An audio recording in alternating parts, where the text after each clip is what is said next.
नमस्कार मित्रांनो, welcome back to Akash goat farm. तर मित्रांनो, काही दिवसापूर्वी आपण मुरघास बनवलेला आहे 3-4 दिवसाआधी.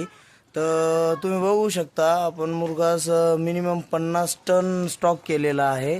तर काही आपण 3 टनाचे भोद जे आहे ना त्याचे स्टॉक केलेले आहे आणि काही जे आहे ना 5 टनाच्या भोदामध्ये आपण स्टॉक केलेले आहे बरं का.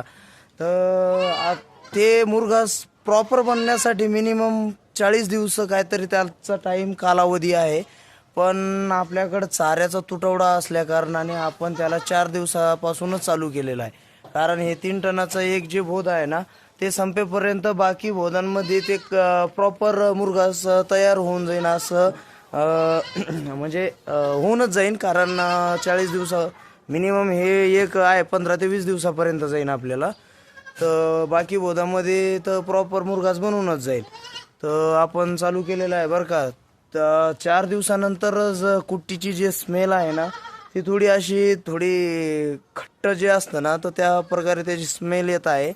आणि थोडी आता तुम्ही बघू शकता कुट्टी कशा प्रकारे हिरवी कुट्टी होती, आता ती थोडी वाळलेली आहे आणि नरम आहे. त्याच्यामध्ये मीठ वगैरे आपण यूज केलेलं आहे बरं का.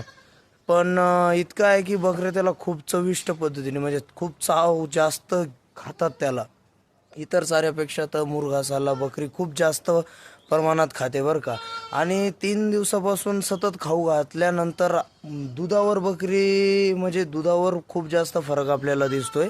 तर नेक्स्ट व्हिडिओ आपण बनवूया बकरी खात मुरघास कशा पद्धतीने खाते त्याच्यावर. आणि एक व्हिडिओ आपण बनवूया बकरी खाली जे दुधाची वाढ झालेली आहे ना तर त्याच्यावर. तर मित्रांनो, भेटूया नेक्स्ट व्हिडिओमध्ये. धन्यवाद.